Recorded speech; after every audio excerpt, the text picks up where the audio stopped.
December 4th 2023 అనమాట.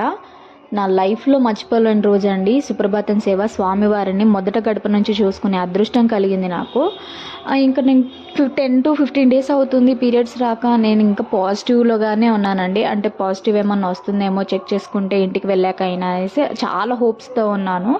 ఇంకా save అయిపోయినాక రూమ్కి రిటర్న్ అయిపోయామండి. రూమ్కి రిటర్న్ అయిపోయినాక నెక్స్ట్ డే ఎర్లీ మార్నింగ్ చూసుకుంటే దేవుడా నా దురదృష్టం అని చెప్పాలండి, కొండ మీదనే నాకు పీరియడ్స్ వచ్చాయి. ఇంకేం చేయలేక హైదరాబాద్కి రిటర్న్ అయిపోయాము. హైదరాబాద్కి రిటర్న్ అయిపోయాక 5th డే లైఫ్ స్ప్రింగ్ హాస్పిటల్కి వెళ్ళామండి. వెళ్తే మేడంకి ఇలా ఎక్స్ప్లెయిన్ చేసిన తర్వాత మీకు పీసీఓడి ఉందనేసి చెప్పారు స్కాన్ చేసి. పీసీఓడి కూడా చాలా ఎక్కువ ఉందమ్మా, మీకు టాబ్లెట్స్ పెడతాను అనేసి నాకు డిసెంబర్ మంత్లో పీసీఓడి టాబ్లెట్స్ పెట్టారండి. జాన్ 2024లో నాకు మళ్ళీ పీరియడ్స్ వచ్చాయి. మేడం ఫర్టిలిటీ ట్రీట్మెంట్ మళ్ళీ స్టార్ట్ చేశారు. స్టార్ట్ చేసిన తర్వాత పోయిన నవంబర్లో నాకు 5,000 డోస్ ఇస్తే హెచ్సిజీది, ఈసారి 10,000 డోస్ ఇచ్చారనమాట ఎగ్ రిలీజ్ అవ్వడానికి. అయినా కూడా నేను కన్సీవ్ కాలేకపోయానండి. మేడం ఏం చేశారంటే పీసీఓడి ఒక మంత్ పెట్టి ఫర్టిలిటీ ట్రీట్మెంట్ ఇంకో మంత్ పెట్టారనమాట.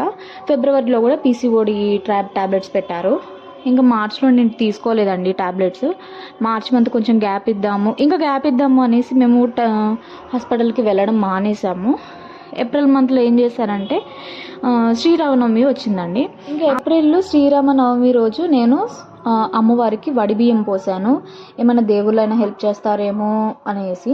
ఇంకా ఆ మంత్ కూడా నాకు పీరియడ్స్ వచ్చాయి. మే 2024లో నేను తిరగని గుడి లేదండి. స్వర్ణగిరి వెళ్ళాను, భద్రాచలం వెళ్ళాను, మల్లూరు వెళ్ళాను, చాలా గుళ్ళు తిరిగానండి, ముడుపులు కట్టాను. అయినా కూడా ఏం లాభం లేకుండా పోయింది. కానీ నేను ఒక దగ్గరికి వెళ్ళి చందనం తీసుకున్నానండి. 7 Saturdays తీసుకోవాలి, చాలా నియమాలు ఉండాలి.